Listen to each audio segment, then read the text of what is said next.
Hello hi అందరికీ. నిన్నటి episode చూసారా? ఎపిసోడ్‌లో మాత్రం మీకేమనిపిస్తుంది?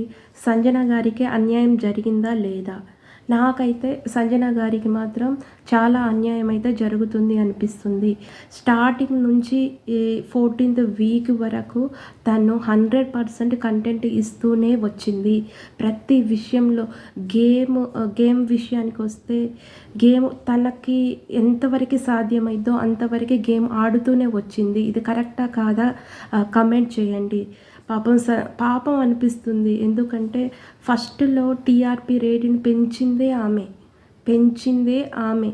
గొడవలు సృష్టించిందే ఆమె. కంటెంట్‌ని తీసుకొచ్చిందే ఆమె. కంటెంట్ స్టార్‌గా నిలిచిందే ఆమె. ఎందుకు ఆమెని ఇంతలా టార్చర్ చేస్తున్నారే అర్థం అవ్వట్లేదు.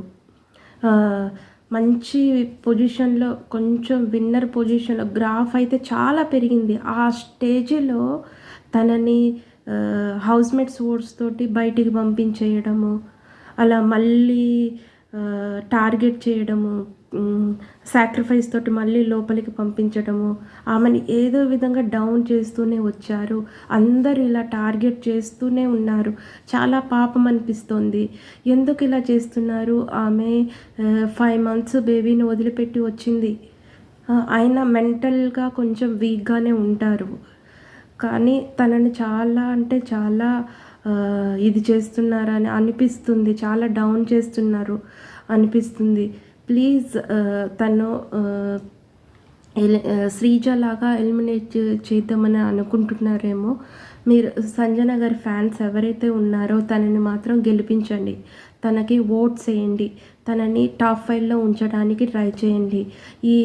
ఈ దెబ్బతోటి ఆమె ఖచ్చితంగా టాప్ 5లో ఉంటుంది అని అనుకుంటున్నాను. ఏమైంది భరణి గారికి లాస్ట్ భరణి గారు సంజన గారు ఉన్నప్పుడు అందరు హౌస్ మొత్తం డెసిషన్ ఏంటి? భరణి గారు డిజర్వ్, కానీ ఆయన ఆడియన్స్ ఓట్స్ తోటి బయటికి వెళ్ళిపోయారు. కానీ సంజన గారు బయటికి వెళ్ళిపోలేదు కదా. స్టార్టింగ్ డే 1 నుంచి ఇప్పటి వరకు ఉన్నదంటే తనని ఓట్స్ వేస్తున్నారు ఆడియన్స్. తను ఎంతో కొంత ఎఫర్ట్ అయితే హౌస్ మీద అయితే ఉంది కదా.